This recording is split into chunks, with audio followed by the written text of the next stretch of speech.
Hello, traders. FX Pip Collector here. Today is Tuesday, June 11th, and I'm going to be analyzing the US dollar yen, starting on the monthly, working my way down to the 1 hour time frame for the full top down analysis. So, on the US dollar yen, I definitely still think this is a big uptrend. I think this is a 1, 2, 3, 4, 5, and then I think we have a subdivision of the wave 5, almost like an extended 5.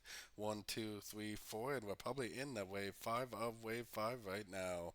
So taking it down to the weekly time frame. On the weekly time frame is where you can start to see the wave 5 trend, which I think is a 1, 2, 3, 4, and then 1, 2, 3, 4. And I think we're probably in that wave 5 of wave 5, which I think is likely to either go up and retest the 78 or possibly push past the 78 to the 100% Fibonacci extension before we get that big reversal. Probably the 78% is more likely, but we definitely got to remember the yen is in a big uptrend and it could possibly just keep on pushing up. So taking it down to the daily time frame. On the daily time frame, we've been debating whether or not this was going to go down and make like a proper wave C before it goes up, which I still think is pretty possible. I mean, this definitely still could be an A, 3 waves down for a B, a wave C, and this is all an A, B, C, or B. Then it goes down for a wave C of 4, then it goes up for the wave 5 of wave 5. Definitely possible that it does that.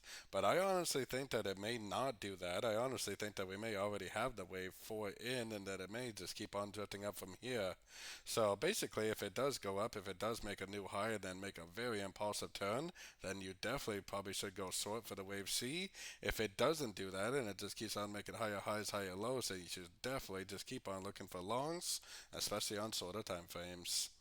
Taking it down to the 4 hour time frame, like I said, on the 4 hour time frame, we were suspecting that maybe this could all be a wave B and maybe it could actually break structure to the downside and continue back down. We do have yen news coming out, I think, on Thursday evening or Friday morning, depending on where you are. And if it does do something like this, then that probably would make for a very good shorting opportunity. We also have interest rate news for the dollar tomorrow and CPI for the dollar, so this is definitely going to affect all the dollar pairs, including the dollar yen. For now, I would definitely be looking for longs in an uptrend. I would definitely be looking to get long at the end of pullbacks. If you do see any pullbacks, I would go long, especially on these shorter time frames, wave pullbacks especially.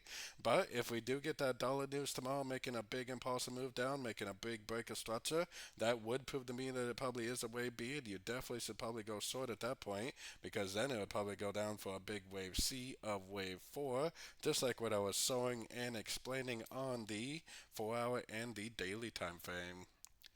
So don't forget to join my free Discord group, which is linked down here in the corner. And don't forget to check out my membership if you'd like to get access to the live trading analysis sessions. And if you'd like to get access to my swing trade setups.